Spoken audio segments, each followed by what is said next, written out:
Identity. It's what gives each series the staying power and consistency that drives its fan bases coming back for more with every installment. With most racing series, you're bound to expect a consistent level of both quality and familiar character coming from each release to the next. Unless, of course, that series is Need for Speed. For being one of the most revered and historic nameplates in video game history, Need for Speed has faced its fair share of crises, and most prominently, since its revitalization in 2015. The four games succeeding this nexus of recreation have had one thing in common, and it's that each one feels lost and disconnected from both each other and the series which birthed them. And in this supercut, we've combined our videos which dissected each entry from 2015 all the way up to 2022's Unbound in an effort to greater expose the crux of this monumental nameplate. And without further ado, let's dive on into where this revamp began, in the streets of Ventura Bay.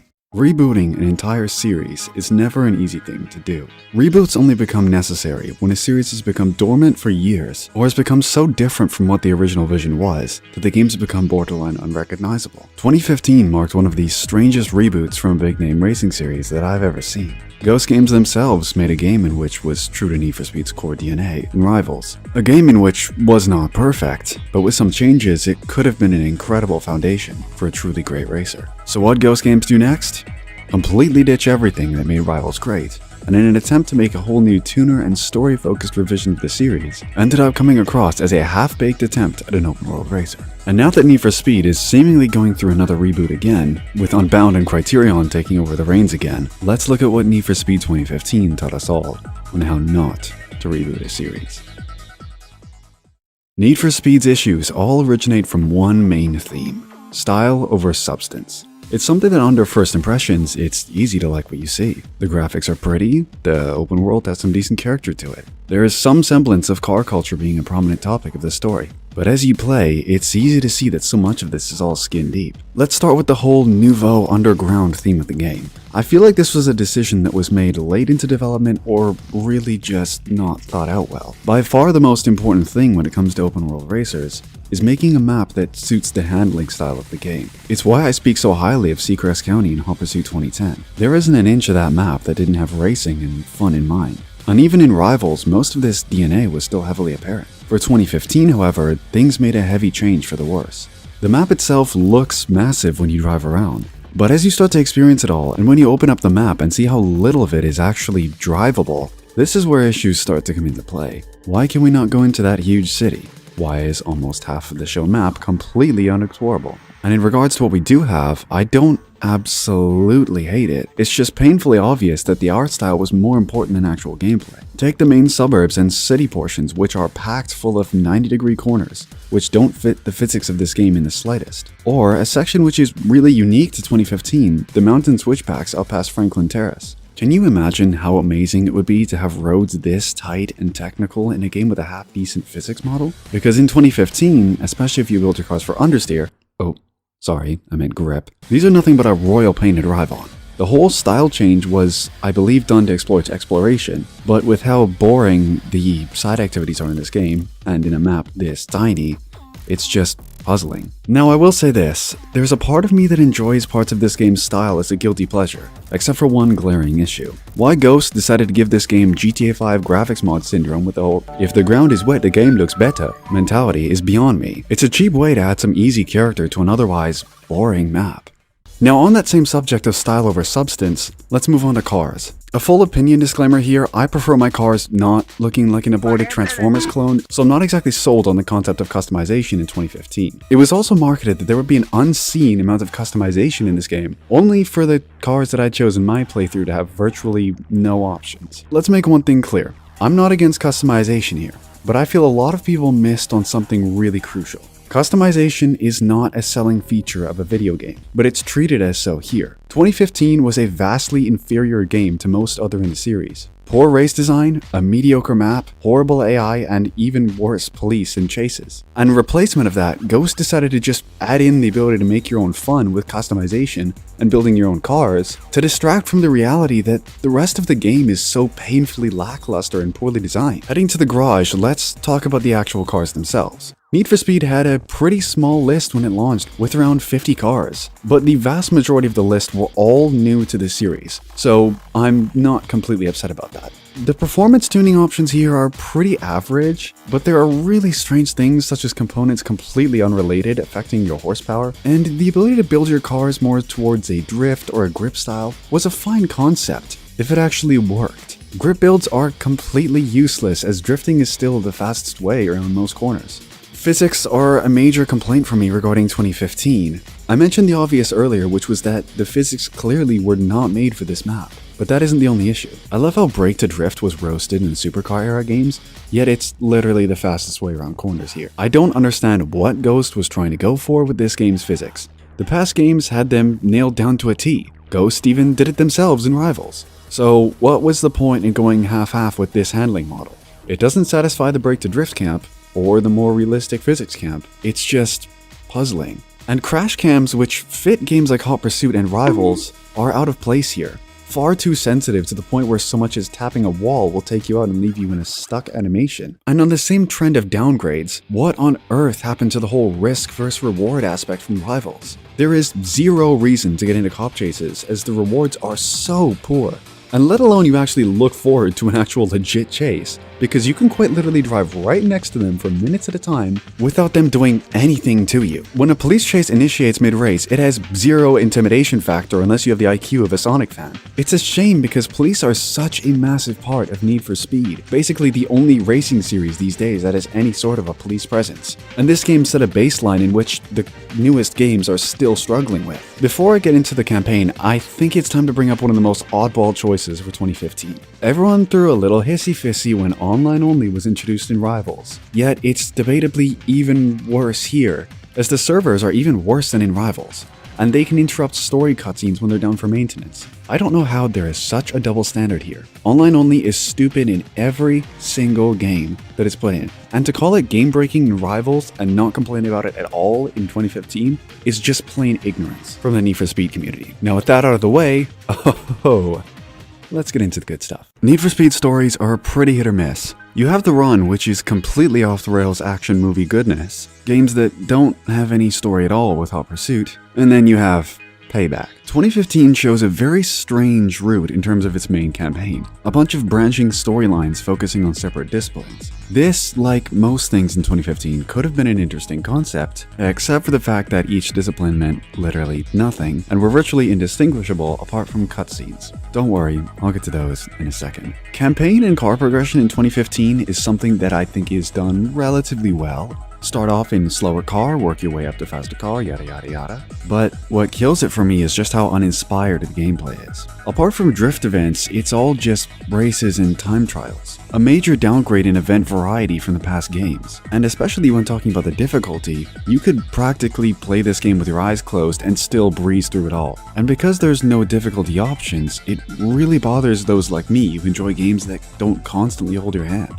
And to add on to that, your opponents are some of the least intelligent AI ever put into a racing game, and have rubber banding so strong it gives this guy a run for his money. I also really don't like the implementation of the phone system. Why on earth do people call you mid-race? And this isn't a rare thing, your phone is constantly going off throughout the story, and it gets really annoying at times. It doesn't help that the game doesn't pause, so if you ever want to read something, you have to actually pull over or be in the garage to read it right. Let me preface something before getting into the story though. The cutscenes and storyline in 2015 have easily surpassed the so bad it's good territory. I would choose this FMV cheesy style over the likes of, say, anything Forza is doing these days in a heartbeat. 2015 left a huge impression on you. Not necessarily in the best way, but at least it was memorable. I'd choose memorable and cheesy over forgettable and even worse with Forza. And to show you what I mean, let's look at these 5 storylines and why they're kind of a guilty pleasure. The Speed story is all about you and this mongrel Spike getting the attention of Magnus Walker. Spike is the one who introduced you to the main crew and gets a little jelly when they all start wanting to hang out with you instead of him. The story is all about Spike trying to get that attention back. Spike is the only character who I actively dislike in this game. His jealousy is written so over the top and he's just kind of a creep at times. Now with the Magnus Walker thing, I do enjoy how completing each storyline rewards you with what could be looked at as a boss vehicle that you couldn't get otherwise. So that's a neat touch, but all of these stories kind of end the exact same way with, Oh, we're just gonna celebrate at a bar, let's have some drinks guys, woohoo. Style is all about you and yee-ass haircut Manu getting into the gymkhana scene to attract Ken Block. I kinda like Manu simply because of the Spike slander that he dishes out on the regular, and the fact that a guy like him uses up Miata for gymkhana. The best part of this story by far is when Manu spins the block on Spike and launches him directly into the floor, which is oddly satisfying. Manu and the player set up their own gymkhana, and Spike, how are you jealous of everything? Oddly enough, the end of this story is more about shrimp tacos than gymkhana, and yeah, that isn't a joke. The build story with Amy and Nakai-san is probably the one I like the most. Amy's shop is scarily accurate to all of the shops I've seen and been in, and I think she's probably the most likable character in the game. But Amy, why are you redlining a cold engine? Stop! Amy somehow builds a 180SX which can outrun 900 horsepower F40s with ease, which is a bit silly goofy, but plot reasons be wildin'. Amy's story also required you to try different things with your car and build them in certain ways for certain events, which is a welcome challenge from the others which let you basically do whatever you want. Travis somehow yoinks Nakai-san's master build so Amy can just go around and drive it, but after this, nothing really happens. It's the story I like the most, but unfortunately it falls so flat because of the ending, which is the same as every single other one. Second to last is Robin's crew-focused story. She's trying to get the attention of Risky Devil, and the events in her story are focused on drift trains and other team-focused events. Robin herself is a little crazy, and not in the good way. They somehow threw a FNAF jump scare in this game, followed by the single worst dialogue section in any racing game ever. You gotta get more street cred.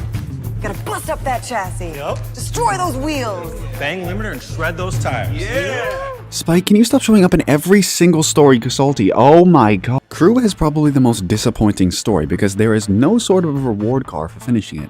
The only one without one. The final story is Outlaw, in which the introductory cutscene has the stupidest exchange of sentences in the entire game. Look at us. When did our balls drop off? Real.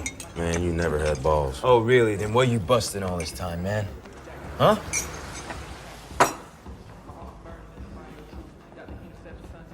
Yo ass. Yeah, I don't know either. Travis is a lot more prevalent in this than all of the other stories. I don't know how to feel about him. It's like he's trying way too hard to come off serious, but he just gives me serial killer vibes. And this outlaw story would be fun if the police in this game were not completely brain dead and borderline non-existent throughout the map. But at least you get a reward at the end of it, which is something. Now, if you finish all of the storylines, you get the easiest final race in Need for Speed history, racing all of the icons of Ventura Bay, alongside a special final cutscene, where we get to see the main character's fate. I've been playing as a furry!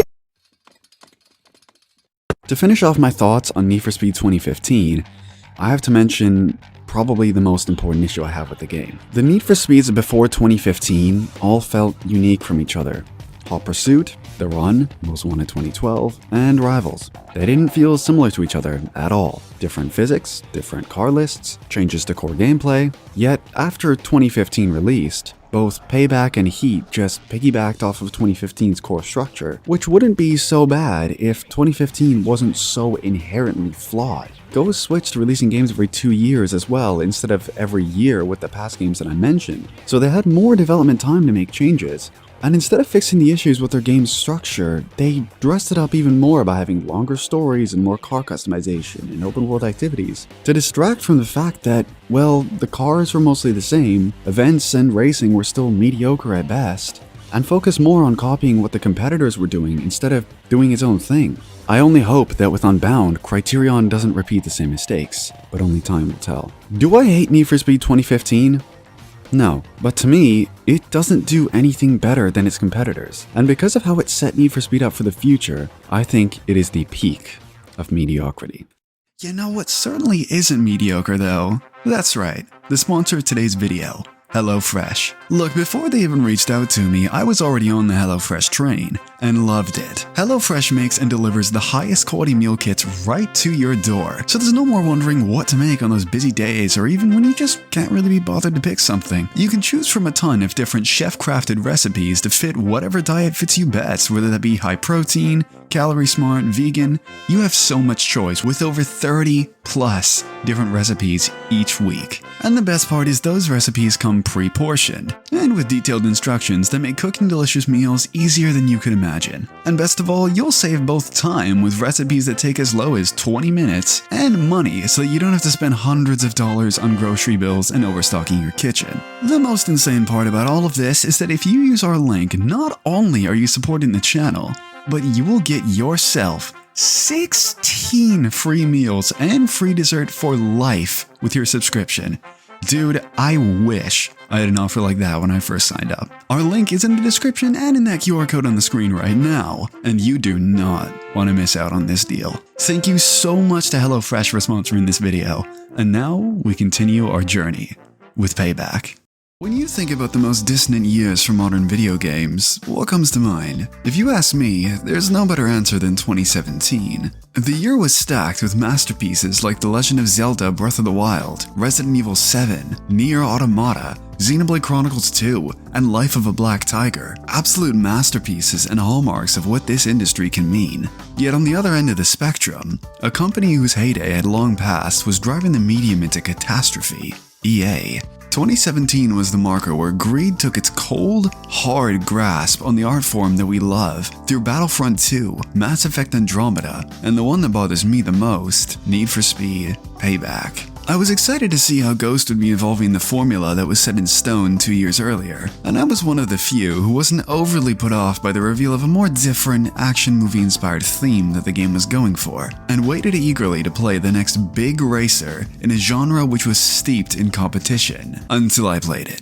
Payback fell victim to many of EA's downright criminal practices and unhinged design choices which were baffling for the industry at the time. Yet with all of this being said, I'd be lying if I didn't find anything to enjoy about what we ended up with. 7 years later, with all of the dust cleared, for retrospective's sake, I ask all of us to leave our preconceived notions and memories behind as we take a critical look at Need for Speed Payback and find out if it was really that bad. After setting their footing for the future of Need for Speed with 2015, Goat's mission was to take this new structure and go out of the box a little bit. Thankfully, and I don't say this lightly, the wave of sheer content that came around with this was nothing short of incredible for sequels in recent memory. The map had variation, interactivity, and a sense of purpose. The car list had a fleet of up-to-date and more thematically relevant wheels added. The gameplay loop was no longer limited to a small pool of events, and instead brought back series staples alongside some brand new ideas. And most of all, a narrative and campaign which not only was a breath of fresh air for the series, but spread itself across theming every aspect of Payback, for better or for worse. No matter what you think about Payback, it's undeniable that many of its pieces were far forward from the dry and lackluster 2015. Whereas 2015 stuck to a very stagnant tone and theme, Payback livened things up with not only the revolutionary new concept of daylight, but a map which followed the genre trend of opening up and becoming less restrictive. It's been clear that throughout the mid-2010s that racing open worlds were starting to evolve towards letting the player explore off the beaten path, and cutting away from that traditional path of sticking just on the roads. This is a phenomenon that, when executed well, can be a great way to show off locales and the expansive worlds of freedom that a world without 2000's technical limitations can bring us. But it can just as easily corrupt a map of any semblance of character or structure, leaving too much empty space in which can't be utilized. Fortune Valley leads more towards the former, and that's due to one very important differentiator: barriers. While you can go off and do some exploring in the dirtier side of things, there will always be barriers, albeit physical or invisible, which stop you from going too far. And this is because the world was first designed to be a game world and not your personal play place. When it comes to driving games, just because you can see something doesn't mean you should be able to drive on it. Unless we're talking games like Mud Runner or Snow Runner, in which that's their entire purpose. For games such as these though, developing every surface you can imagine, which has to have the function as the drivable area, puts a catastrophic amount of constraints on creative freedom and design, meaning that your ability to give your map character and flair is stunted right from the drawing board. Let's look at Hot Pursuit Remastered in comparison. Because the structure is locked onto the roads, everything apart from that can be orchestrated to capturing a concept's vision to the fullest. Cavernous valleys, waterfalls, and luscious forests as far as your eye can see. Payback, of course, can't reach this virtuous nature due to being far more open than Hot Pursuit, but it's also much more stylized than the latest Forza Horizon entries, for example, which have nearly every inch of their worlds fully explorable. Each one of these design choices has their own benefits, but if you ask me, Payback has the best execution of world design since rebooting the series back in 2015. Sure, many of its desert scapes can seem quite vapid, but have you seen the bloomin' things in real life? The desert is the most open section of Payback's map, and that fits the racing in which you'll be taking on, and gives you a section of the map to go wild and have that sense of freedom. This is counterbalanced by where I think Payback excels the most, and that's where the world's artistic vision could be honed in and more restricted, and that's spots like the resplendent forests and, of course, Team U Las Vegas. Rolling through the strips, either in a race or just cruising in free roam, it's easy to see the work put into building that nightlife atmosphere. It's got presence, I'll certainly give it that. And thankfully, it's not all gone when daylight comes around too. The city does a great job of showing you the boastful and extravagant casinos, yet doesn't shy away from contrasting that with the derelict housing and metropolitan districts just streets away. It's not just a one-trick pony. And that's this map as a whole. You have your big city, you have your luscious forests, your canyons, your desert blasts, and your dingy suburbs. It's not the greatest map since sliced bread, but it sure as hell isn't anything to just blow off.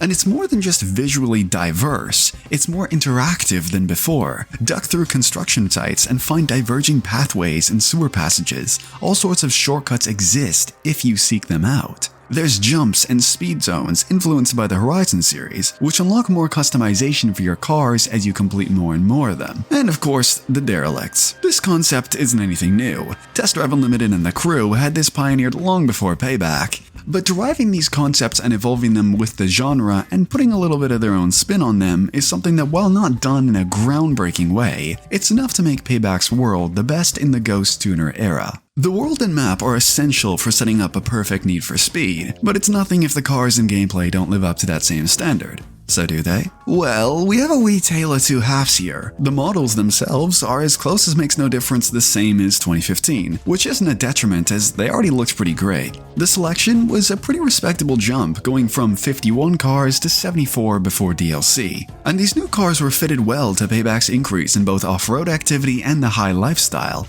The sounds, quality, and sense of speed continued to step up and really help these races feel intense. And especially Nitrous really gives the more lengthy roads in Payback a chance to stretch your legs and blast off. Customization remained pretty much unchanged apart from some expected new parts and wheels, which again isn't really a detriment since 2015 was the big innovator on this game to build upon. And you know what, while not perfect, these physics are far more suited to this game's more free and flowy map than 2015's tighter cityscape. So on paper, everything seems to be pretty great, until you really get into how everything functions. Starting with the ridiculous choice of locking customization parts behind completing tasks and side activities throughout the open world, which, I get, was done to encourage exploration and plopper playthroughs, but when you can't unlock basic things like exhaust customization until pretty late game, since it requires hitting speeds of near 200 miles an hour, it really becomes an enjoyment killer more than anything. And yet this is still nothing compared to the horrors of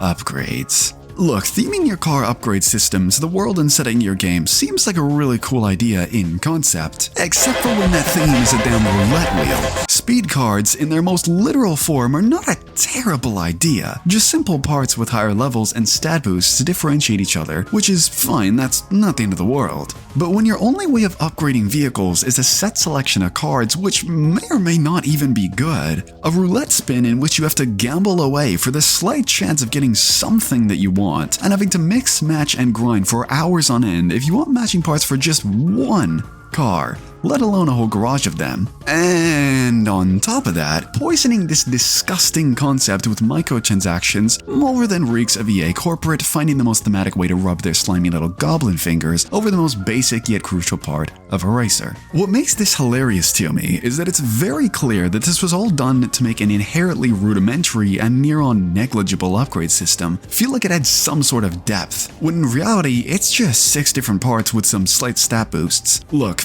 I play enough Japanese games to know when stats are just there for stats' sake, and it's the same formula of uninspired stat checks for the sake of stat checks mentality, which just bleeds throughout this. I'm not even done explaining how structurally morose this system was. Let's say you had a fleet of the highest level speed cards, with exactly the right brand and stats for a build, and you just so happened to go to the dealership and picked up a fancy new car. Ready to swap those parts on over? Yeah, no, you idiot. How could you even imagine something so intuitive and helpful? You gotta go start grinding all over again. It's not even that parts of the same car class can transfer over either. No, every single time you have to go all over again. Speed cards are the most obnoxious case of EA just not understanding in the slightest bit what direction to take the series in, yet it's not the only thing that changed with Payback. As I've said quite a few times so far, for better or for worse, Payback was not afraid to be different and experiment, and an important side of this mentality change would be the new approach to gameplay. Need for Speed 2015 on a player's front was pretty clearly a glorified testbed, and the focus of that project was really on executing a conceptual vision for the future of the series, and the torch was passed on to its sequel to really start experimenting with this new skeleton. Thankfully, if you ask me, this is actually one of Payback's largest strengths. Not only do we have 5 different classes of cars to choose from, but a properly engaging level of events in which to use them all as well. Say all you want about this game, but the level of moment-to-moment gameplay doesn't let any one thing oversaturate itself. It's not simply race after race to, occasional drift event. No, you've got drag, drift, outrunning the police, point-to-point drop-offs, off-road missions, and of course your normal time trial and races to tie it all together. Not to mention the story missions, which we'll get onto in just a few minutes, but the sheer improvement of quantity over its predecessor, and yeah, even its successor, is commendable. You'll be using the entire map to its fullest as well. It's not as if you've got all of the events in a few points, and they just function as different start points for the same old thing you've been doing the whole time. Each location will highlight and is built for their respective disciplines. I'll dive more into each game mode in that campaign segment, but while there's plenty of praise to be thrown at Payback's gameplay loop, there is one painful, sinfully obvious missing component: free roam police. This is the police series. Need for Speed without cops and chases while exploring and progressing throughout the story just feels so lonely. Dodging cops on the minimap and taking separate routes to your next race, spending 30 minutes on an exhilarating thrill ride racking up dubious amounts of rep and cash is the experience that you can only get through this series. And for a game structured around casinos, the lack of this risk-reward element is heavily thematically dissonant. The reason EA gave for this was to avoid exactly what I just mentioned, those unintended cop chases, but I think the real reason is far more sinister. If you know what you're doing, exploiting police in Need for Speed games can be a fast-track route to earn ludicrous amounts of cash and spoils. And in a game with microtransactions, that's exactly what EA would love not to happen. This is of course just one man's theory, but it truly wouldn't surprise me if the suits purposefully made police non-rewarding so that players would be more enticed to accelerate their progress through good old loot boxes. Now that is a hell of a way to drive in that concept of corrupt greed that your game is so heavily messaging throughout. Nice one, EA. Though I can't say that all of Payback's monetization was evil, as looking at the post-launch support, I'm pretty content with the new cars added, and of course the Speed Cross DLC, which, while yeah, nothing game-changing, was a fun new mode that added some flair to the game. Hit or miss can describe so much of this game, and the craziest thing is that we haven't even touched on the place that exemplifies this the most, this oh-so-controversial campaign. Narratives in Need for Speed have always been questionable at best. If you shut the logic side of your brain off and just strap yourself in for the ride, you're bound to at least find some sort of enjoyment out of them. This train of thought heavily applies to the more action-oriented games a la The Run, and right behind that, Payback. Look, pretending that these characters are fantastic or the narrative as a whole isn't held together by string cheese may be delusional, but finding a bit of guilty pleasure in the experience of it all, yeah, count me in. Payback was egregious in the most literal sense of the word, overindulging in explosions and action, in a way that I find endearing, albeit in a very cheesy way. And in typical fashion for us, I wanted to go through the important moments in Payback's story from the beginning and take a gander at just how goofy, fun, yet also outright terrible that this narrative can get. So let's get stuck in. Our story opens up with some simple introductions to our cast and their style of racing. And first up to the bat is Tyler. Look, I'll be honest and just say that Tyler, well, he's this right here. And because of this, I'm gonna try and spice things up throughout this story by renaming him Julian. Then of course for the rally and off-road drift extraordinaire, we have Big Mac. Oh wait, he calls himself Mac Attack. Yeah, same thing, eh? Mac's actually not that bad if you ask me. He's got just the right sense of dork with a pretty solid self-awareness. He doesn't really put up with the typical Need for Speed camp and just calls the more eccentric characters as he sees it. He's not bad. Jess. Oh, sorry, my bad, I got the footage mixed up there. Hard to tell the difference sometimes. Jess has probably the most interesting role out of the three to serve, but does so with all of the character of those HDMI cables you have in that junk drawer. Anyways, we'll get onto the three Musketeers later, as they approach their hideout and oh shit, the pioneer of the Payback haircut is here, Lena Navarro. I'm not even gonna start with her yet, but don't you worry, she will have plenty of screen time later. But she's been planning something that isn't told to us that Julian here will be racing in. We meet our good old mechanic Rav, who's been fixing up a pretty rat-roddy Mustang for us to hone our skills for Navarro's thing? Said thing has been revealed and okay, we just went from Ratstang to Koenigsegg Regera, so that's something. Little man named Marcus makes his way over to Julian, who gives him the rundown of the plan. After some dubious stunts and racing, the police get on our tail while we're on the way to Rav, and things just don't seem quite right, as okay, who's been pulling a sneaky on us? Navarro? What could she ever want? Oh, to steal the Regera that's got obscenely valuable parts under the hood. I mean, yeah, that makes sense actually. Julian tries his hardest to escape, but runs into Marcus on his way, who's understandably a bit miffed at the situation, but offers us a job and a chance to get our payback on Navarro. Flash forward 6 months, and Julian is pent up, tired of being Marcus's valet and eager for revenge, but the time is still not right, so he heads home in his beater. Brother, there is no way he can afford a beater 240Z. Anyways, he gets a ring from the house, which is the same group that Navarro is a part of, inviting him to some exclusive races. Obviously, our man isn't going to say no, so we pick up a new set of wheels and go on to challenge Navarro. We win the race, of course, and we get pinned down and ridiculed for losing her crew a lot of money. Talk if only she knew. Marcus is feeling great about things and gives us an in on the Outlaws Rush, the biggest street race in the country that can not only give us exactly what we want, but what Marcus wants too. It's the perfect win-win. And our Julian just goes emo, leave me out of this. Like, what do you mean? This is exactly what you've been waiting months for. We head on home to ponder this new lead, but looks like we have hit the gas lead instead. Navarro is absolutely criminal for this, but our man's convinced to work for the Rush now. How did this change his mind? He was committed to going against them just minutes before all of this, then changed his mind and wanted nothing to do with it, and now he's game again after his house gets blown up. It just feels as if his hesitance existed purely to shove this scene in here for pandemonium and a big moment, but I'll just relish in the cheesiness of it all. Alright, time to catch up on the rest of the crew, as it's been a decent while, and Mac's here auditioning for Fuckboy Drift Royale or something as we get this masterpiece of a scene. On big roar. Rawr. Raw. You know, it seemed played up at the time, but in today's social car culture, this is tame. Social commentary, I guess.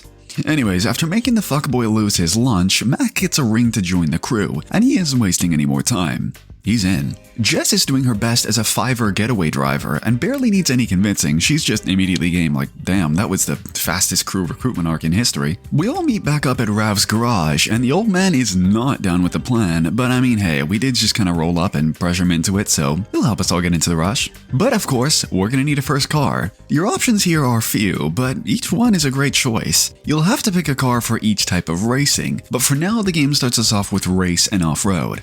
The campaign layout and payback now starts to be all revealed to us. You'll have to beat each one of a certain subset of leagues in each new area that you visit, and once they're all taken down, you'll unlock a new main story mission. I actually really like this approach. You've got a good structure in how the game wants you to progress, but you can go about this at your own pace. Tackle a mix of different disciplines, do each one by one, or it's all up to you. This leaves you never getting burnt out of doing one thing over and over again, as the events that you complete give you plenty of satisfying variety. Now quickly, on those starting events, race and off-road, they aren't revolutionary, pretty bog standard, but they get the job done. I am a big fan though of the side bets. It's a neat way to tie in the gambling and casino theme into the main gameplay loop. And they'll range from anything like hitting a certain speed and maintaining it for a certain length of time, hitting a number of obstacles or even time limits. It's a good way to add a little more spice into events you'd typically be quite familiar with. The leagues themselves aren't very in-depth. You'll get an intro cutscene that gives you the gist of what each one's about, but there's no on-screen characters or anything, which may at first seem like a missed opportunity, but considering the amount of leagues in this game, writing and modeling entire characters would be such an undertaking, there's no world I can see in which it would provide a significant benefit.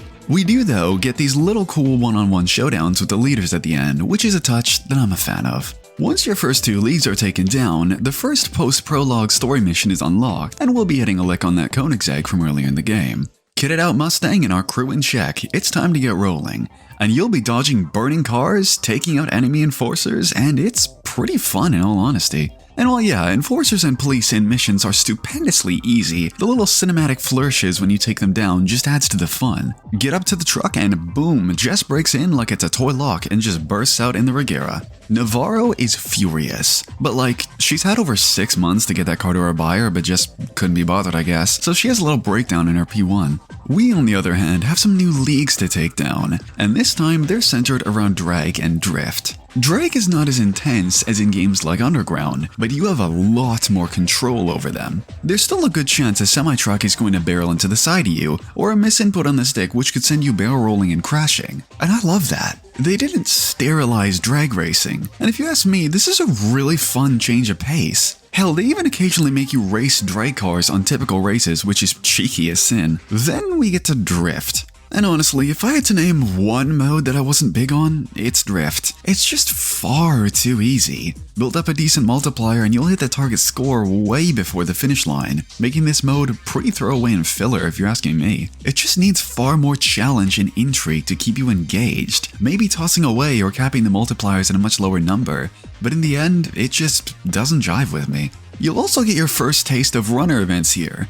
And these can be an interesting mix of either outruns, where you'll hit a target on the map under a timer while being chased by police, up to some goofy Amazon delivery driver missions. These on their own aren't crazy good, but they do give you a good palate cleanse and are great for mixing up that gameplay.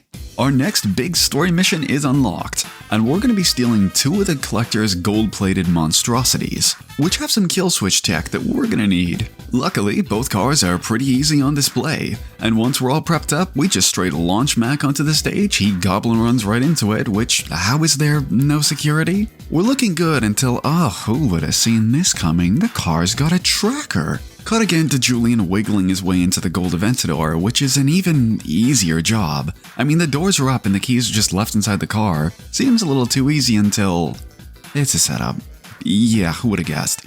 The car's trackers weren't trackers, they were bombs. And on the route to RAV trucks, we pulled the most batshit, launch the cars off of this ramp at just the right angle to both rip the bomb off and then perfectly land inside the truck.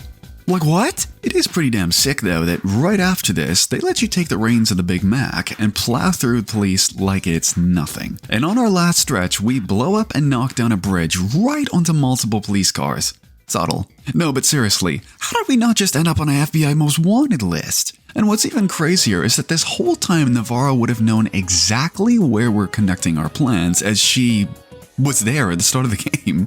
But alas, we approach the final set of leagues before the end of the game, and honestly, I'm pretty satisfied with how the game scales difficulty in this final stretch. Sure, it isn't controller throwing level, but there's a few good races that can give you a hard time, especially in the off-road stuff. Finally, we've made it into the Outlaws Rush, and Marcus, being the lunatic he is, just happens to, I don't know, bet his entire casino on us winning, so no pressure, huh? Navarro pretends to be cocky and accepts this challenge easily, but it's clear that under that front she is crumbling under the pressure. It's game day, and we couldn't start without another Navarro empty threat session in which she just walks away from after one comeback like, damn, you're easy. Just like the Outlaws Rush. Look, this was so hyped up throughout the game's runtime, but man, it's just too easy. The house is supposed to be sending a cavalcade of enforcers and police our way, but this just doesn't show up in game. You can see it happen in cutscenes, like when Rav sends the leagues that we've defeated to take him out, which is, again, really cool, but it's strictly in cutscene, which is a shame.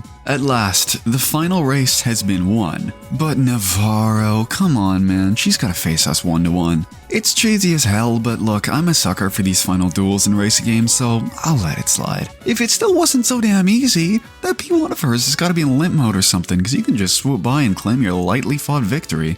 Navarro is obviously distressed. I mean, she bet the entirety of the house on this race and lost it all, so she's left abandoned and shunned in the middle of the street. I mean, look, I didn't like her at all. She barely showed up herself and got everyone to do her dirty work for her, and just generally wasn't very intriguing as an antagonist at all. But it's still pretty extreme to just leave her out to dry like this. After everything, it's time for the three musketeers to roll off into the distance, pondering what their next adventure could be. The end. Wait, what is with these damn Need for Speed games and the most abrupt endings? We didn't even see our protagonists' faces at all after that final race. No celebration, no nothing. But hey, that's Payback's story. I really don't hate it. On a structural point of view, it's really well organized. It doesn't let anything get stale or oversaturate you with meaningless events, and the story mission, cheese aside, are proper dumb fun. I feel like there needed to be more of these big story missions, as the gameplay in Payback really gives you a solid foundation for them, maybe even including some of the crazier event types and car classes in there. But alas, due to likely budgetary and time constraints, I can't exactly be too disappointed with what we ended up with. It's a shame to me as well that due to how controversial so much of this game's worst qualities were, a lot of this game had some unintended and unjustified blowback, as if the rest of this game was of the same qualitative failures of the true disasters of Payback. This action movie inspired direction is really fun and goofy, and it's a shame we likely won't see anything of this style ever again, simply due to this game's reception. And that's exactly where I want to summarize this video. Was Need for Speed Payback really that bad? I don't think it was. Now, of course, there is bits of the pie here which live up to the criticism, and they're just as bad today as they were 7 years ago. But can I sit here and let those pieces of the pie ruin the rest of it, which I thoroughly believe has some great attributes? No. This is unfortunately a case which hell even I fed into at times, and that's a very heavy bandwagon. It's easy to hate on something that everyone hates, but I'll be the first one to look at this objectively and say that while by no means perfect on any front, Need for Speed Payback, it's pretty alright if you ask me. 2015 marked a crucial year in one of the largest racing game series in history. Need for Speed was the reboot of a nameplate searching for a new identity. With an entirely new development team and a new set of rules, the revival was off to a rocky start. Both Need for Speed and its sequel Payback were faced with mixed reception, and the task of resurging love for this series was a taller order than ever before. Enter Need for Speed Heat, a game which on paper had the ball in its court, a familiar yet revamped setting, dark and gritty police, and what looked to be a more unique character. Things were looking good. Or were they? Heat has always been one of the most perplexing Need for Speeds to me, a game in which I could see sparks of greatness in, but could never fall in love with. And in this video, I want to take a look back 5 years later and show you how Need for Speed Heat could have been great. There's a pet peeve of mine when it comes to games, one that bothers me so much more than something just straight up being bad, and it's games which could have been properly fantastic, yet are inherently limited by constraints of their own fandom or legacy. This has been Need for Speed's crowning fault for going on 10 years now, and while it pains me the most in Unbound, Heat is arguably where this is the most prevalent and impactful, and I'll tell you why. 2015 was an odd and underdeveloped and strange title which owed a lot of its success to creativity devoid nostalgia bait, and this oh so beloved 2015 atmosphere which people love so much. Holy crap, it's real. I will admit, I do have a bit of morbid affection for the cutscenes and ridiculous script, but the game itself left so much to be desired. Payback. Oh boy. We'll be doing a full video on this game soon, so I'll try and keep this one brief. Though Payback, despite all of its many flaws, managed to do something different with its bombastic story, which the series hadn't seen since the run in 2011. Heavily took into account the criticism labeled against it, shunning away the aspects which, with a good amount of production and writing firepower, could have been an interesting route to explore the future of the series and try more, but no. This leads us to Heat. 2 years after the critically shunned Payback drops us into a premise which, on paper, actually sounds pretty damn awesome. A legal sanctioned racing festival in the daytime which turns into a crime-ridden, competition-fierce, cutthroat, and corrupt backdrop at night? Hell yeah, man, sign me up. If Heat's daytime segments played out as an evolved version of Pro Street's Festival, which arguably was the best racing festival that this genre has ever seen, and then included a really heavy, dark, and gritty story which could play out at the nighttime segments of the game, geez, I mean, you could be looking at one of the best games in the series. But of course, this would seem too good to be true. And in order to better showcase what I both think Heat does really quite well, and its pieces which hold it so far back, let's move into the world and gameplay of Palm City. Media being derivative is, in the vast majority of the time, an expected and natural reality of how this medium evolves. Most stories, concepts, and worlds have been done before in similar ways, so being derivative in nature is not just the norm, but can be a healthy way to progress and build upon existing concepts, and just doing them better. Now, I preface all of this because the current crux of Need for Speed issues can all be chalked down to over-reliance on attempting to derive the same feelies and punches that the series reached in its communally agreed-upon heyday during the 2000s. Of course, as you can guess, Need for Speeds of late have clearly failed to derive not only the success that its podium-sitting titles claim, but the communal adoration either. With all of this now being set as our stage, the perfect place to start tackling Heat's missteps would be the world in which we're set in, and boy is it a doozy. Palm City is one that I've always felt never utilized the potential of a game which isn't limited by a 24-hour day and night cycle. Limiting yourself to 2 distinct times of day leads you to have so much more free reign in stylizing each one to look the best that it possibly can. Yet that's not the case here at all. Heat in the daytime, and I will be brutally honest, is one of the most vapid looking games I have ever played. We are in Miami, and there is nearly no color to be found. Dull grays and muted tones suppress any sort of character this map may have. And it's sad. And this doesn't even go on to mention the whole festival theme. Where is it? There really is no festival activities or even a main site at all here. I mean, imagine a big fusion-like hub of both Forza Horizon 1 and Pro Street's festivals in the corner of a map that you could visit and mess around with. Signs and advertisements all over the place, really just building that atmosphere. But yeah, this concept really wasn't utilized at all, was it? So the day isn't anything to write home about. But what about when things get dark? Honestly, this is leagues and bounds better. The simple yet effective difference that contrast brings to the table is what really shields the show here. Neon and streetlights piercing through the pitch black dark of night. See, this is what I'm talking about. Especially when you're in races, the massive step up in sense of speed in which this game has, which I'll get to later, in combination with the in-event effects and lighting, can be a real feast for the eyes. I do almost wonder, however, does the night look that much better simply because you don't have to look at much of this game's map? Boy, that got depressing fast. This map itself, looking away from its fierce ends of its presentation spectrum, might just be the most unevocative set of roads and terrain that I've driven on in a game.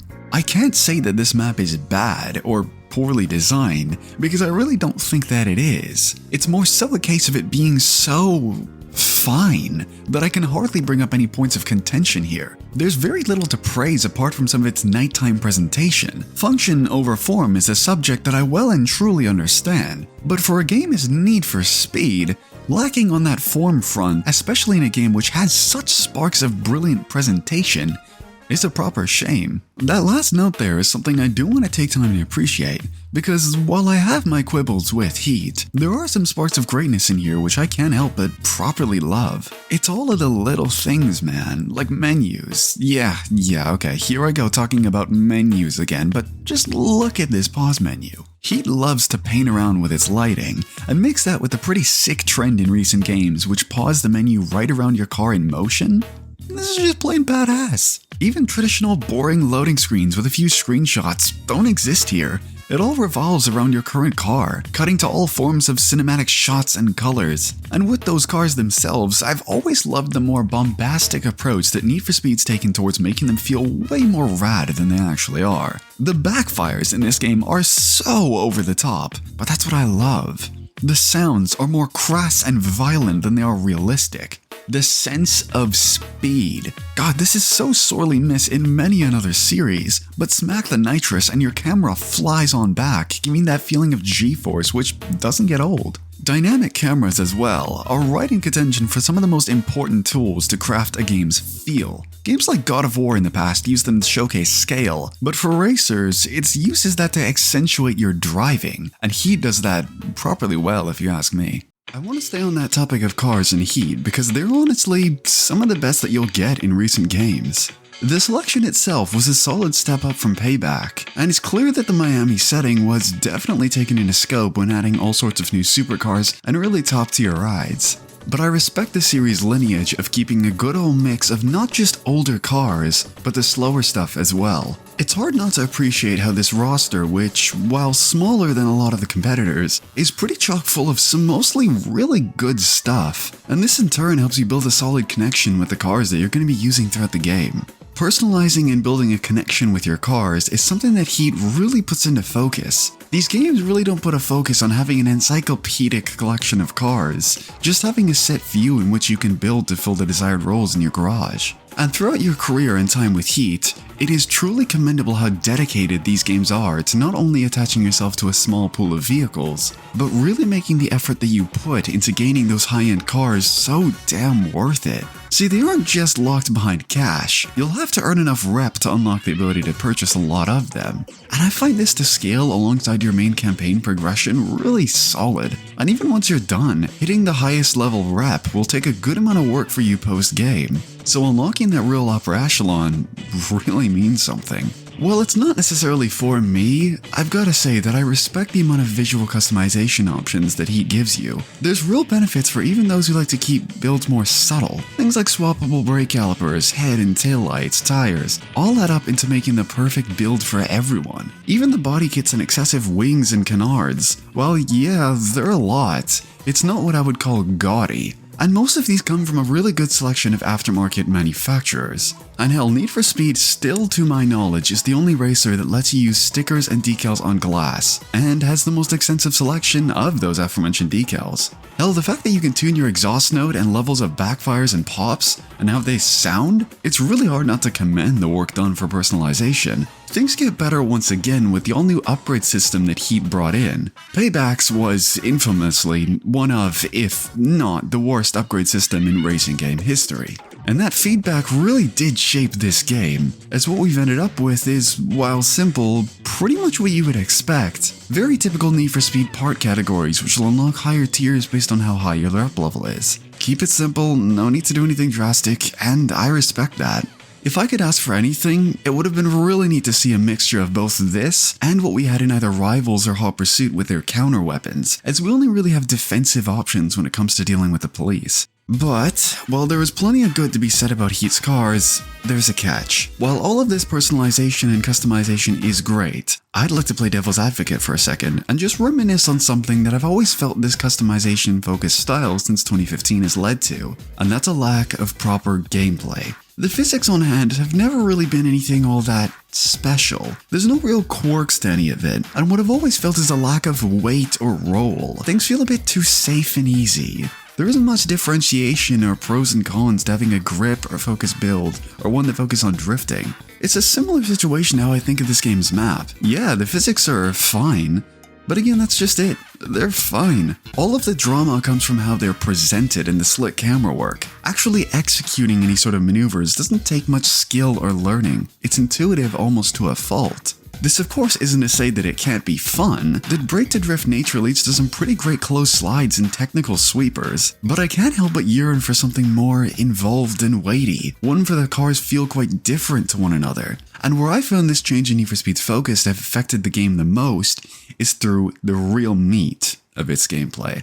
Let's face it, differentiating racing games can be damn hard. There's only so much you can do with cars and finish lines that feels new and exciting. But that's what makes it hit that much harder when you find a game that actually does give you these engaging new modes or ways to use your cars that you haven't done before. This is what, for me, set apart those golden era Need for Speeds. Drag racing was so different to your standard races, with things like toll booths, knockouts, speed traps, hell, I can go on. I bring up again, derivative. Heat's main gameplay routes follow a very typical structure to that of its predecessors. But how exactly has it evolved this formula? And the answer is, well, it hasn't. If anything, it's actually gone quite backwards. For events, we have races, we have time trials, drift trials, and that's it, man. Of course, we have high heat modifiers for most of these, but again, that just ups the intensity. I've been saying for the longest time now, if Need for Speed can find a balance between having this great effort into car personalization, upgrading, and tuning, and then mix that with properly engaging and varied events, dude, these could be some of the best damn racers out there. And when you look at how good these existing modes are, they are solid. The issue is, they're just too oversaturated. There's too much of each one and too little of anything different. And the only thing that really is different are the off-road races, which I will be the first one to say, these suck. Let's keep these series on the roads, please, as cop-out and half-baked off-road races just don't do it. Now, I want to be a little more lenient here, as there is something that Heat tremendously improved on, and that is these goddamn cops. I'm gonna be straight up, man. I had a pretty damn good blast going back and replaying this one and getting into the cop chases, because the stakes here are damn real. Sure, this isn't Rivals level, but hot damn man, these cops don't play around. And there's a proper sense of risk versus reward, as you can, and you truly will, lose all of your hard work if you mess around too much on higher heat levels and leave yourself gutted. Which is great! If there was one little tidbit to add to the police and chases though, aside from weapons like I mentioned before, pursuit breakers just feel like such an obvious missed opportunity, as the only real way to take out your pursuers is cheesing them off of ramps, which it just breaks the immersion. It's so much more natural and just straight up fun, hounding a fleet of police cars after you only to drop a water tower or a gas station onto their path and laying low on your way to a hideout. So as you can see, it's again a case of, well, yes, there are absolutely some real things to like about Heat. Can I honestly say that this matches up qualitatively to games in its legacy? No, I can't. It's not just about quality, but quantity as well. This game could have seriously benefited from meaningful variation and some trailblazing new concepts to bring to the gameplay front. And if you thought this game's campaign would have been there to lift this game back up, do I ever have news for you. Now, as I've said earlier on and throughout this video, Heat itself is a real wrench in the mix of Need for Speed's fundamental issues and their derivative nature. And if you ask me, where this glares out the most is through its narrative. Call me insane, and I may even agree, but Payback beforehand, while utterly stupid and bombastic, was at least out of the box for this franchise, and I can almost respect that. Payback's campaign, for better or worse, will stick with you, and it's because it's something different for this franchise, inspired by more recent Fast and Furious movies and the action genre as a whole. Heat on paper is a game that you would think, based on its premise, would continue this path of straying away from its legacy's past. With the unique take of both structured, regulated races and addendum to the existing illegal street racing trope, the field in which to grow and carve out new stories and structure was vast. Yet what we ended up with is another derivative of stories past, told worse, again. And to clarify for those of you typing an essay right now, I am not at all trying to say stories regarding illegal street racing aren't interesting. It's the issue of trying to replicate and capture a golden era of Need for Speed which simply does not work in a modern environment. If these stories evolved with the production and writing quality of the rest of the industry, hell yeah, I'm down. Yet they don't, and in both interest of fun and retrospective, I wanted to go through Heat's story and go through exactly what it got right and the many faults as well. Our story begins with some simple exposition for our stage to be set. Street racing is ever present throughout the streets of Palm City, and in an effort to stop this crisis, the police department allowed sanctioned races to take place through the daytime hours. I've mentioned before how this concept isn't exactly handled the best, yet it's clearly also not working as these events completely Cobra-affected this strategy and striked an even larger crisis of underground illegal races which happen at the night. It's crazy how not once did the police department think, hey guys, maybe it's the best idea to make it illegal at all times just to cut down on all this all. Nope, they just continue feeding the dog which bites their hand. Great idea. I just solved the entire game's crisis in 10 seconds. Brilliant writing. Anyways, we flash back a few days where evil cops are being evil, crashing out a street racer whose car falls right into the sea. As they kick the poor guy while he's down, they divulge how much of a shame it is they lost the car. Good lord, these guys are meant. The shoo-in cop lower rank than all the others with morals tells the goofballs that they're on camera, and the big bad erases the footage, while going full Shadow the Hedgehog with his "it's about sending a message." I will say though, as a bit of a side note, for a game in this niche, the character models and animation work are really impressive. This may be a god-awful story, but hell if they didn't pour some money into presenting it. Flash forward? We really aren't told where exactly in the timeline this is, but I'm assuming modern day, to the Rivera family garage. As we step into the shoes of... we don't know yet, we're just seeing through the eyes of someone while we meet Lucas. Yeah, Lucas. The game doesn't introduce him, the protagonist just somehow knows his name already. Fantastic introduction there. We cut to a quick character selection screen where you can pick how your protagonist looks, and just for the sake of ease, I'll be calling ours GameCube. That aside, Lucas has some cars up for offer, and honestly, while yeah, limited, the options that you have are pretty solid, albeit generic choices for a first set of wheels. Keys in check, it's time to go to the parts store? There's some really strange cuts and unexplained scene changes all throughout, so we don't really know why we're here. And speaking of strange, time to meet Anna. She's Lucas's sister, and yeah, she's the real protagonist of this game, believe it or not. You'll see what I mean soon enough. Anna says the parts store doesn't just sell to anyone, which is something Lucas should have told us when I'm assuming he sent us over here. Really just strange, contrived meeting of these two characters, but hey, she gives us her phone number, which Riz, I guess, and heads off to talk on the phone. This is great writing, this. Alright, this is your first chance to get up playing on your own, and your first set of both standard events and first story missions opens up. The events are, as I mentioned earlier in the video, so we'll stick on the stories missions for this segment. And for the revolutionary new edition of Follow the Leader. If I wanted to move around at a snail's pace, I'd just play an Assassin's Creed tailing mission. This is Need for Speed, man. Come on. When you get to and complete your race, Anna tells you about the League, who basically just gets all the good stuff in terms of races and cars, the upper echelon to say. While she's still pompous and proud of we don't know what, I mean, we won the last race and she hasn't proven herself at all. She takes us back to the family garage and boasts to Lucas about how he's so boring and that she got 200 views on TikTok or something. Lucas tells her not to be so cocky due to the uprise in aggressive police incidents, one that Anna has literally seen with her own eyes at the start of the game. Yet she still feigns ignorance for there is literally no good reason, she just does. Well, I really hope she doesn't have anything bad happen shortly, which makes her learn her less.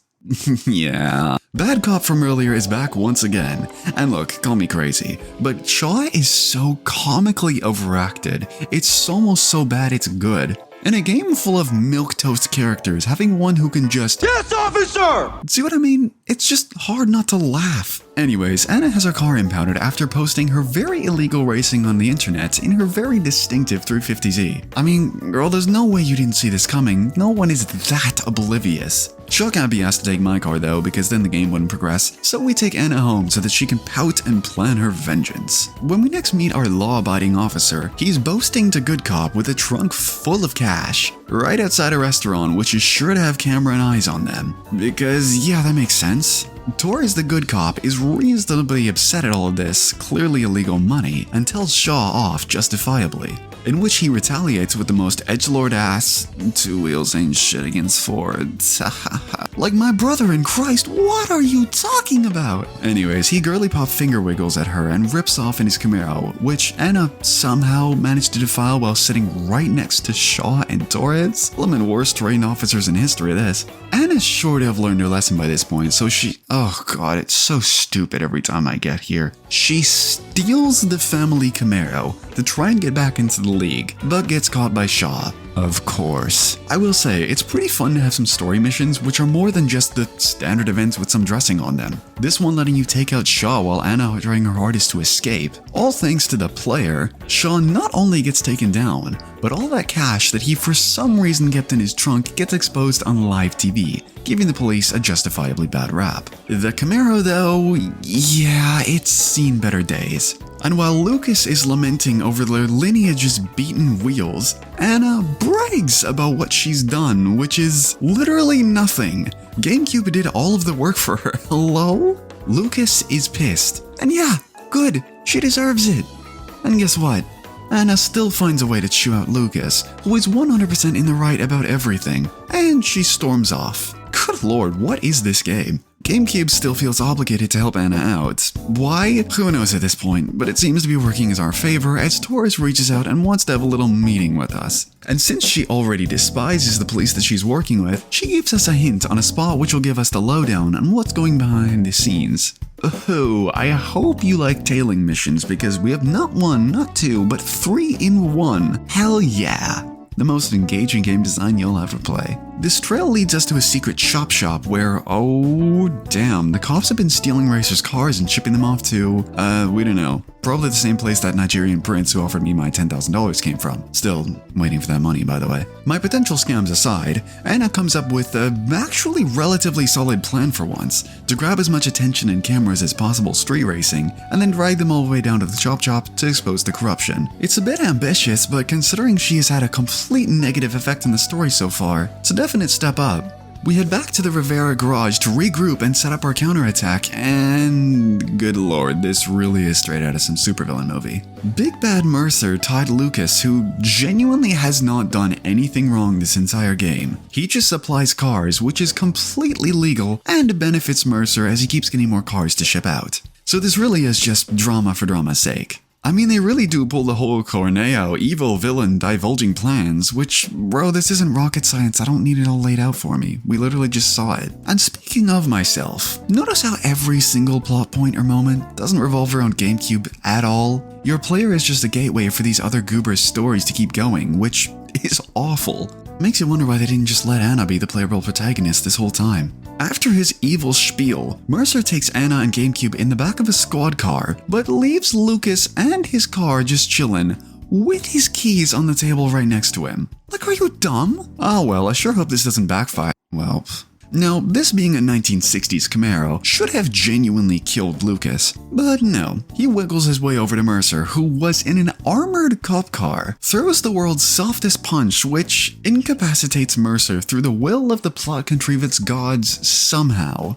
Anna runs in, grabs the police computer, and as they all drive off, hits Mercer with the mandatory cheesy one-liner. Look, I can't even get mad, man. It's just so needless and dumb I can't not find it hilarious. Now obviously, after causing this much of a scene, we'll have to lay low and not draw too much attention to ourselves. And we need to be stealthy in order to find the password for the police computer regardless. So, what does Anna get? The shoutiest RWB993 you can possibly imagine. Dude, this chick can do whatever she wants and just gets 0 consequences. Holy shit.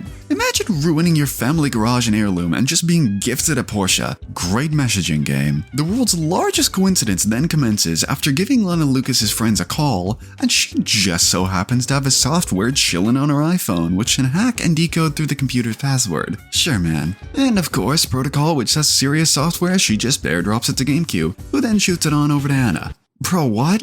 So computer hacked, which for some reason has to be done while driving?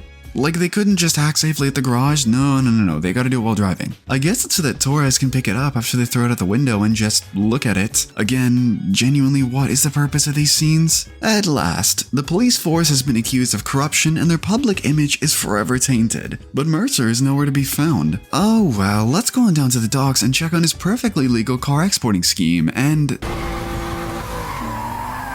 When will Need for Speed stop using this goddamn car for fan service? Like, for real, look, I love Most Wanted to death as well, but guys, we are decades past it. Move on. After the world's easiest chase, we take down Mercer. He gets a gun pointed at him. Torres gets promoted to police chief, and Anna gets gifted the family Camaro and forgiven by her brother. The end.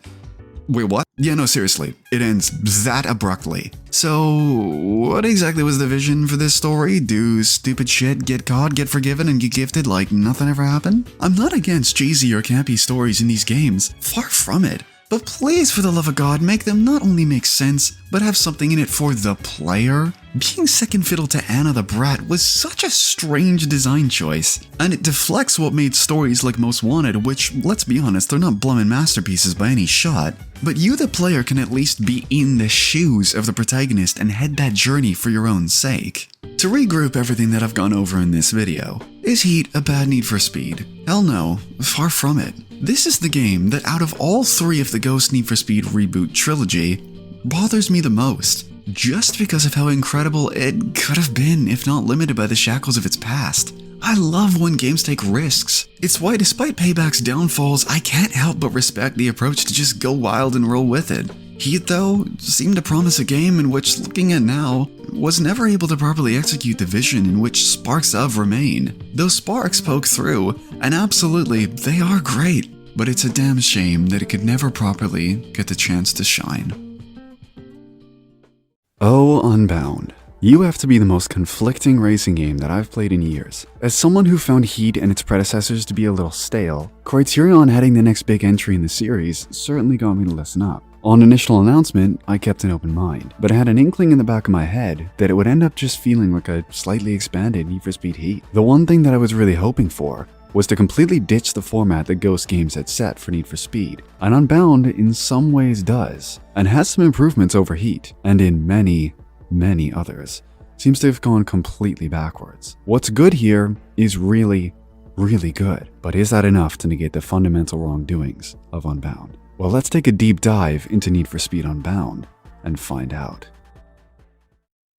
Let's rip that neon color band-aid off right away. Easily the most controversial part of Need for Speed Unbound is the new direction in art style. In some ways, this is by far one of the things I love most about the game. It takes the improvements that Heat made to overall sense of speed and driving character, and amps it up to 11. Sitting in a burnout right before launching your favorite supercar, which in most games is shamefully stale considering the concept, feels like an event every single time in Unbound. Leaving the ground around you in a plume of smoke and explosive characters and icon. Leap off a ramp and the music slows approaching the climax of your jump, only to fade in R2-D2 having a stroke or something as your wings and giant boomboxes add that audio-visual presence that no other racing experience gives you. Even simpler things such as activating a perfect nitrous boost will make you feel like you just activated turbo in Hot Pursuit. Except, funnily enough, when you look at your speed, you don't actually go that much faster, but it doesn't matter.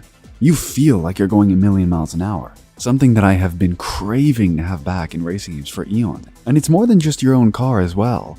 Once cars hit over 100 miles an hour, these jet stream-like effects pop up from the taillights, which look especially impressive on cars such as the Lamborghini Countach with intricate taillight designs. And then there's the other half of the art style's choices. I still don't understand the decision to take the cel-shaded idea and apply it only to the character models. If you're gonna go with a different theme for the game, apply it to the whole thing or don't apply it at all. Auto Modelista did this incredibly well. Whereas in Unbound, it just feels not quite half-assed, but more confused or playing it safe than anything else. And that fits quite well with the rest of Unbound. It feels like Criterion wanted to take risks, possibly in the earlier stages of development, having plans for something like a spiritual Need for Speed Nitro successor for the modern era, and possibly didn't have the development time or had too much of a baseline to work with from Ghost Games' remains after Heat. So the idea was too far in production to scrap, but also not quite complete enough to use for a full game. Speaking of aspects being similar to Heat,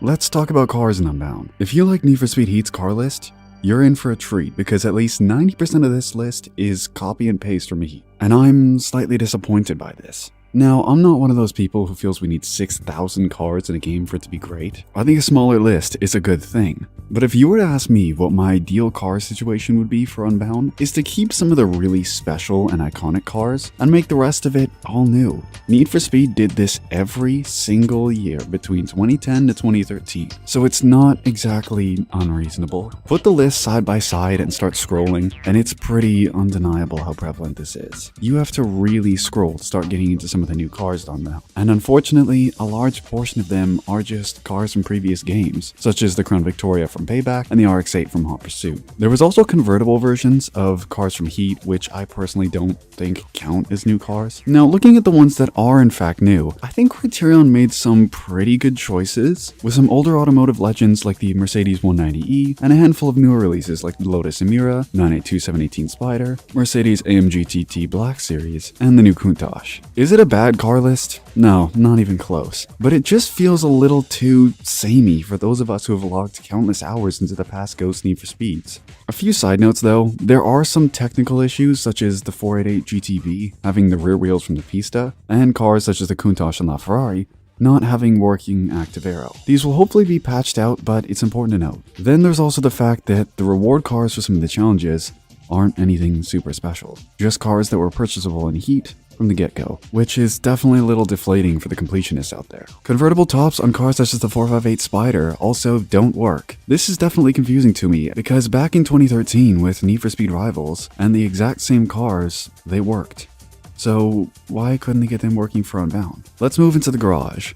I want to personally thank whoever's idea it was to remove the limit of cars that you could have in your garage from Heat. This new menu might not look as cool as having all of your cars laid out in the garage, but in all honesty, the glamour of that faded really quick, and this greatly enhances player convenience, so that's one improvement there. Let's talk upgrades and customization, starting with style. I've mentioned before that I'm not a fan of body kits and tacky non-functional kits on cars. I prefer more OEM and OEM Plus look for my cars, so keep that all in mind for subjectivity. That aside though, I'm not exactly sure where all of the wild praise for Unbound's car customization is coming from. The vast majority of the list has barely, if any, additional parts when compared to Heat, which already had wild potential for making your car, well, let's go with unique. What's new here isn't even really name brand tasteful modification. I find most of it to be some really hideous additions, like these new long tail style rear deck lids, which genuinely make me want to poke my eyes out. You can remove some body panels on very specific cars, but it really isn't that many, which is disappointing as it was shown off quite a bit in the promotional material, yet hardly actually shows up. There are the legendary customs where you can buy pre-customized cars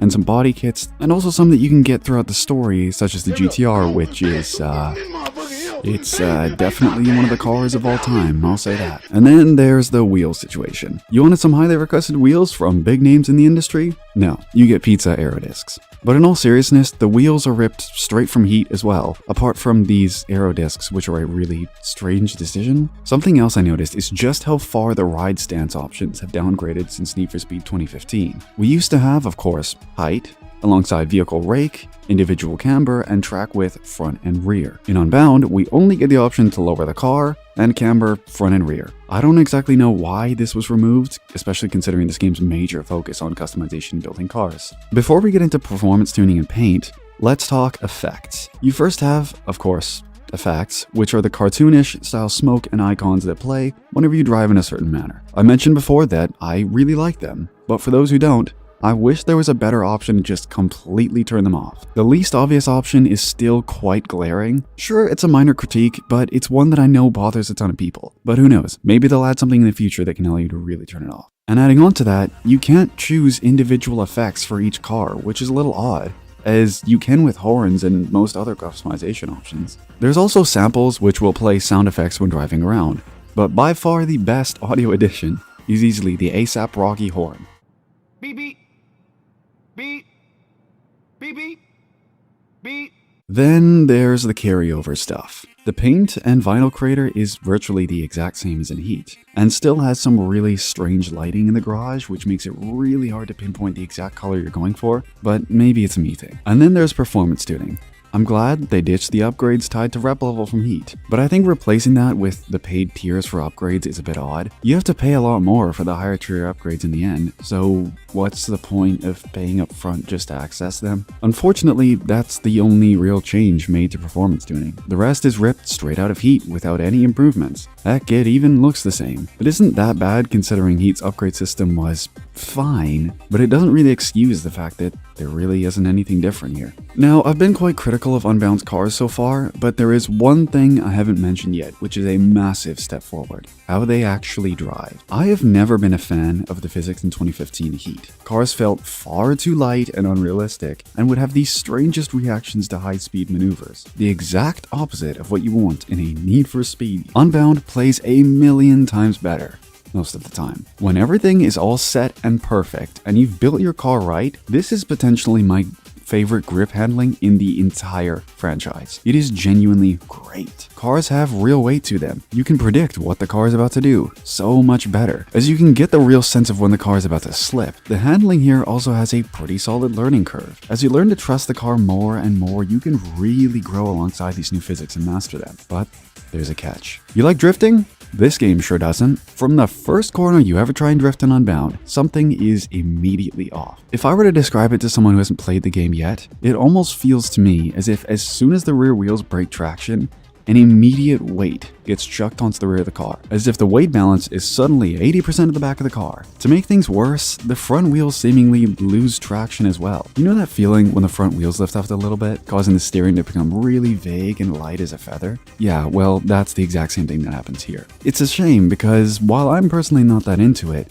these games have a massive culture around drifting, and it's what a lot of the fanbase looks forward to. But if you're anything like me, you just build your car strictly for grip and you'll have a damn great time. There's one last thing to mention, however. Nitrous is a ton of fun with these new effects, but activating a full boost nitrous while being anything other than dead straight will crush any chances you had at winning a race. Think of it like having an instant turbo from Hot Pursuit. I don't want to make these issues with the handling to be a major thing, because 90 to 90% of the time, this is some of the best grip handling in Need for Speed history. And honestly, the drifting issues may even be sorted out in a future patch or update, in which case, you get the best playing Need for Speed in a decade. Since the reboot in 2015, Need for Speed has been near the forefront of racing games with stories. 2015 wasn't anything great, but it was so cheesy and didn't take itself serious, to the level that I found some sort of enjoyability out of it. Payback and Heat devolved into genuinely terrible, predictable, and uninspiring writing, alongside characters so cookie-cutter we might as well make fucking Shaw cookies for Christmas. Unbound's new art style for characters was a chance to break this formula and at least try something different. Unfortunately, what we've ended up with is not only hands down the worst in the 2015 and up era, but debatably the worst in the entire franchise. And before I get the excuse of, oh, racing games don't need a story. True, they don't. But if you're going to attempt one, there is no excuse to have one this ignominious and lazy. Let's go from the top and allow me to make my case for how genuinely horrific this story is. We start off with you, the self-insert player character, and Jazz, test driving the car that the two of you, alongside your father figure and mentor, Rydell, built. The choice of your starter car is being between an S14 Silvia, 69 Dodge Charger, and a Lamborghini Countach? Yeah, way to shoehorn that in there for some nonsensical reason. After a small run-in with the cops, there's a meetup that you've heard about from Jazz that you need to convince Rydell to lend you the car to use for. Rydell is definitely one of the characters of all time. His one-liners are painfully cringy and uninspired, and he even goes down to the level of forgetting the saying, Need for Speed. Like, how on earth do you do that? He warns you about racers from Cyril Heights, and lets you take the car out to the meet. Jasmine calls you bruh for the first of about 9,000 times, and it's off to go meet her. Let's talk about these quickly. Meetups are handled so strangely. The characters that you meet at the start of the game at these meetups don't do or say anything, yet they are your only competition for the rest of the game. If they had any semblance of a reason to race against them, then sure, that would be great, but they just show up at the meets and race for seemingly nothing. You know, you could have done something as simple as having them be from Cyril Heights and there's some sort of rivalry, but no, there is nothing. This is shown perfectly after your first meet when Jazz gets you to pick one of them up and bring him to a safe house. This happens in the daytime, when he has no police attention. And just listen to this dialogue. I'd rather you talk less and drive more. No problem at all, Rieger. I don't need to kill the boys and talk, chit-chat, back and forth. Nope, not me. Cool. Sitting in silence, alone with my thoughts. Yeah, who on earth is writing these scripts? Speaking of writing though, Rydell wants Jazz and the player to meet back at the garage for a little barbecue. And this is where one of the most poorly set up plot points is revealed. Jazz isn't with you, so you call her and ask her to come to the barbecue. And all of a sudden, for zero reason, Jazz has gone full Salt City and refuses to show. Oh no, I sure hope this doesn't devolve into a revenge plot for absolutely no reason in the future. Jazz is suddenly in a great mood again and wants us to pick up a car for her friend Alec. You bring the car to the location and oh no, no one is there. And oh no, Jazz won't answer her phone. Alright, time to head back to Rydell and oh no, Jazz betrayed us. I sure hope there's a reason for this revenge plot. No.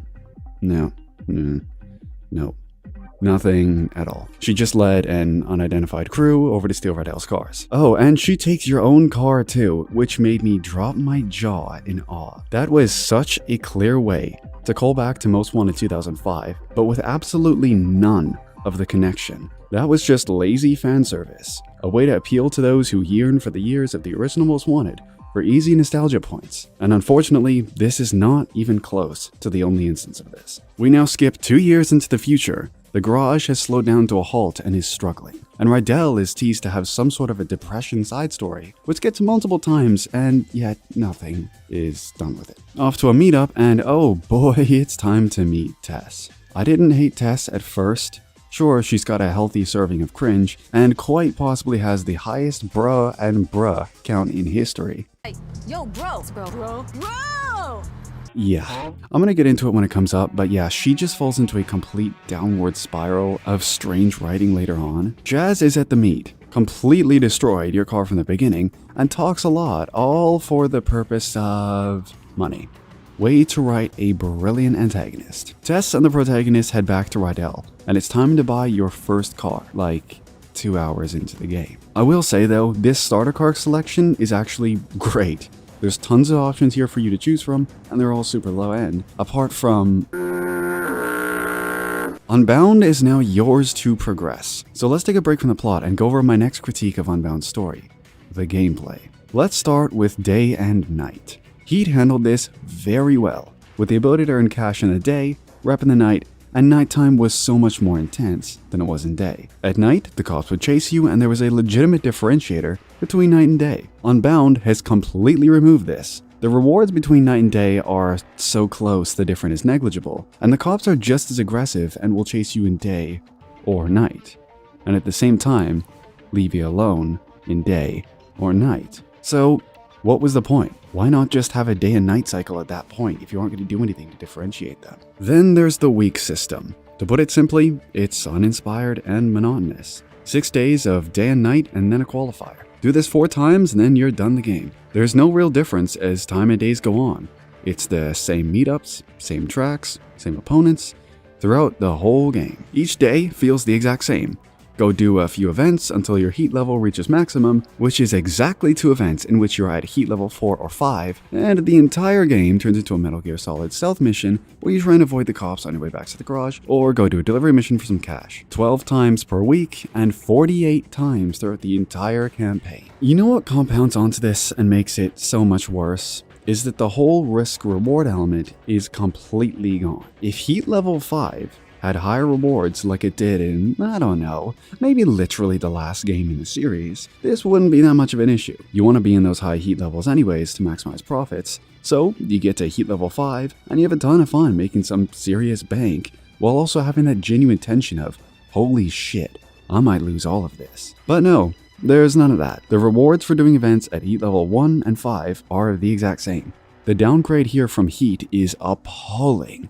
And I haven't even gotten into how horrific the cops are yet. That'll come later. Then there's the lack of gameplay variety. You have 2 or maybe 3 event types.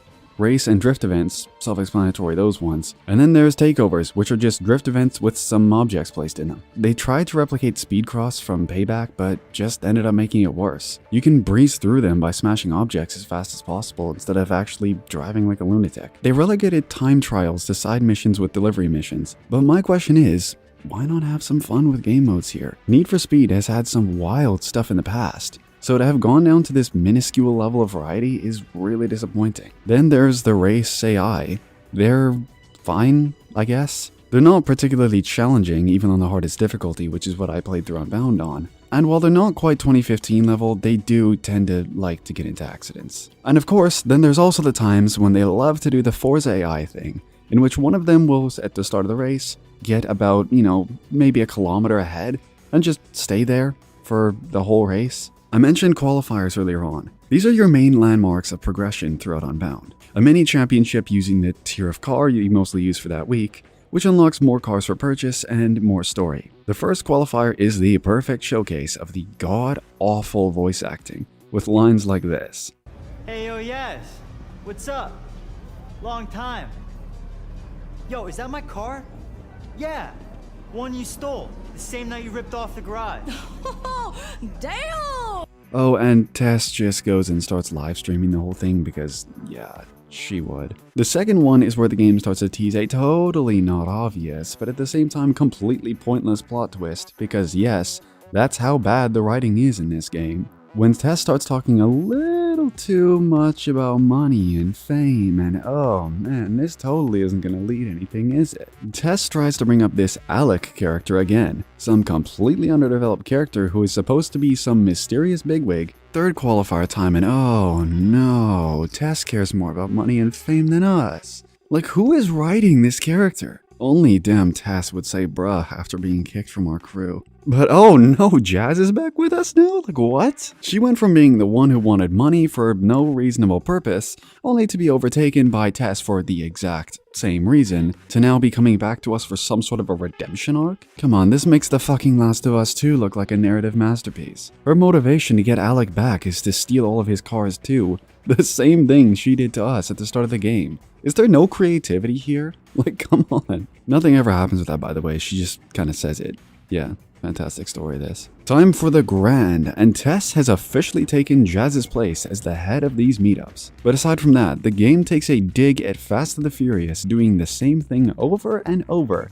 Yet, have they seen themselves? This has to be the least self-aware roast I have ever seen this game throw. Except for 30 seconds later when we call Tess corny, like what? I haven't mentioned the mid-race dialogue yet, but this is the perfect time because during the final race, which, yeah, we're here already, there really is that little to talk about with this story. The most asinine lines get thrown out from these god-awful characters. Just listen to these. This is it! Think you can hold your nerve? I've been holding my nerve for 2 years. There are creams for that, you know? Not long left. I take my keys with a slice of humble pie. Whatever. I am rubber, you are glue. Nice comeback, loser. Final stretch. I can almost see the finish line. You sure that's the finish line? Oh, I know it is, because I'm just about to cross it. Ugh, finally. This story is coming to a close. Tess literally finishes up her character arc by winning money and then hopping into some random NPC's car before leaving to nowhere. God, this character is awful. We take Jazz back to Rydell and she proceeds to quote one of his lines from earlier to prove that she learned to come back to Rydell and trust him again. And that's the end. Good lord, everyone throwing out 8s and 9s for a game with writing like this makes me lose all faith for humanity. Literally the only good thing I can say is that you get a cash reward at the end for finishing the story, unlike Heat, which just ended out of nowhere and gave you nothing for it. Speaking of nothing, post-game, damn, this sucks. The week system is still here, completely unchanged except for randomized events. So sometimes you'll get events that pay jack all, and sometimes it's half decent. You're supposed to focus on exploration and completion now, but with no motivator to do so, what's the point? Unbound locks you into doing story when you're going through the campaign, and due to how the week system is implemented, it doesn't really allow you to have fun mid-campaign, since every day has to be used for gaining money. But by the end of the story, when you actually have the chance to, the game's already burned you out of the repetitive gameplay loop, which doesn't change at all after you're done. It really feels clumsily put together, and it's a shame considering that when this game is fun, it really is the most fun I've had in a Need for Speed in ages. They just really didn't know how to showcase that well. And to add as a side note to the whole story, I can't be the only one who expected A$AP Rocky to be a much larger part of the game. He barely shows up at all, and feels a bit like they just wanted to show him off in promo material to get more buyers. This whole story and campaign here is why Criterion needs to try a different formula. No one is expecting narrative genius from Need for Speed, but each one is becoming derivatives of every single cliche that they can find. And closer to the end of this video, I'll go over my personal suggestion on how Criterion should handle the future of Need for Speed. But for now, let's talk about these cops.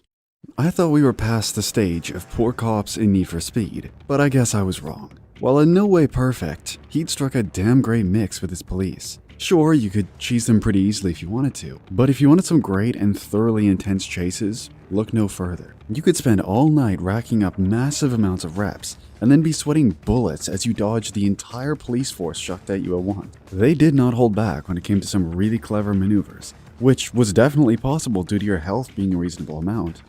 You lose everything and have to start from square one. All Unbound had to do was iron out some of the minor flaws in the police from Heat, and they could be some of the best in the series. However, due to reasons we will probably never know, they lost it.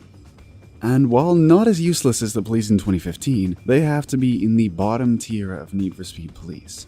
And there are a ton of reasons for this. Let's start with the risk and reward aspect. Sure, you can absolutely have all of your cash taken away if you manage to get busted or taken out by a cop. But there are critical errors which make this virtually impossible unless you've never played a Need for Speed. First off is the amount of health that you have. Head-on hits from heavy units do just about as much damage as the Salami, and overall, damage is strangely low. That or Criterion decided to give the player an exuberant amount of health, which is pointless as repair shops exist. Speaking of, repair shops have been changed from heat as well. Instead of having a limit on how many times you can use them, you get a timer, which will reset if you lose sight of the cops or, of course, when the time is up. I'm mixed on this. It makes it so delivery missions have absolutely zero consequence, as you can just fix the car right before drop-off without affecting your actions of the free roam at all. Again, reducing the element of risk, which would have been so much better if you had to choose between repairing this drop-off car for more money or playing it safe so that you have an extra chance to repair your car afterwards in case you get into a chase.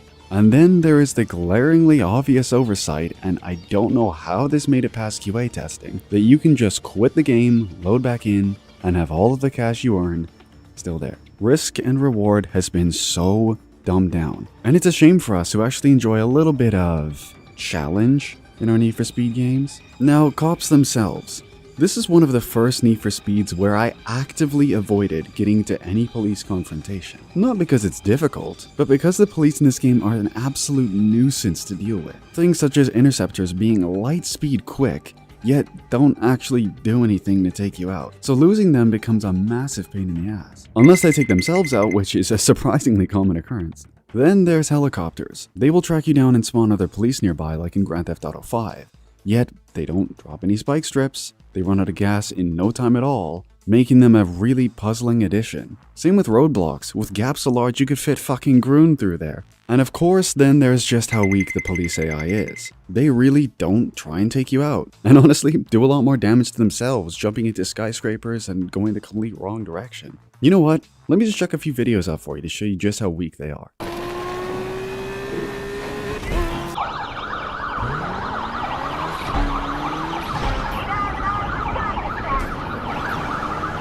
Dispatch.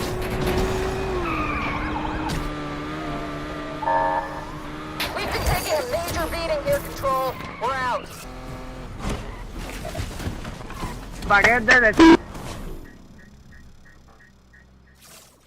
Yeah, I think those speak for themselves. The police in this game, more than anything, are just confusing. And every time they pop up on the minimap, it just leaves me praying that I don't get into a chase. Something that should never be said about cops in a Need for Speed game. They're supposed to be a nice, fun challenge to test yourself and push yourself to play better, take more risks, go for more. But with the lackluster cops and the removal of heat level rewards, they just feel so confused. Now, before I summarize my thoughts on Unbound, there's a few more things I want to touch on. First off would be the map. I didn't dedicate an entire section to it, as well, if I'm honest, I really didn't feel that much. The city's great, and sure, the game looks pretty at times, but what AAA video game doesn't these days? A lot of the map is more destructible too, especially trees, which I never thought could have been breakable, are. Overall though, the map is very Ghost Need for Speed. If you like Heat's map, you'll probably like Unbound. But for me personally, I just felt so indifferent. When you aren't in the city, it just feels like generic racing game open world number 643. And then there's the soundtrack. My mother always told me that hate is a strong word, and to use it sparingly and only when necessary. I really hate this soundtrack. I get that music is subjective, but this is just awful. And it isn't like they didn't have good choice. Hell, they even have some good artists in the game with Run the Jewels and Kendrick, but they barely show up in the soundtrack. Hell, where is Tyler the Creator? He features on one song, yet this is the perfect game to have him in. Definitely a missed opportunity. And missed opportunity is about the perfect theme for this game as a whole. I feel like when you take away the changes to art style, what exactly does Unbound do that revolutionizes Need for Speed or even differentiates itself from Heat? It falls back into that trap that Need for Speed has been stuck in for years, where it just doesn't have a strong sense of identity. It's as if parts of these games are designed so clearly to appeal to the older Need for Speed crowd, but that formula just isn't working. We've had countless games try to replicate the formula that the early 2000s Need for Speed games went for, and honestly, I just don't think you can. Those games still hold up well today, and trying to replicate them when the old games simply just did it better themselves isn't going to work for Need for Speed and Criterion for the future. I think it's time for Criterion to completely switch up the formula. I really don't want to see another Need for Speed with mediocre race design, okay-ish gameplay, and endless amounts of customization to make up for the fact that the games are lacking in creative new approaches to the series. And if Criterion doesn't use this next game to do something truly different, Need for Speed is going to fall into the same trap Forza Horizon is these days, conforming to releasing every few years with a game with the same formula as the last, only on a new map with a few new cars and body kits. So what do I think they should do? Well, this is my own personal suggestion, and hear me out here. Ditch open world. Let's go back to the really old days and go with a real arcade-style Stage Select racer. It's the perfect opportunity to take advantage of these crazy new driving effects. Alongside the power of these latest-gen consoles, mixed with individual stages, gives the possibility for some mind-blowingly impressive stages and tracks. This alone would break the monotonous open-world feel of the past few games. If Criterion takes that risk and does something different, it could play off brilliantly. Since sales for Unbound are already down, and things aren't looking good for the future. Don't let this series stagnate, Criterion. It's your time to shine and show us the need for speed.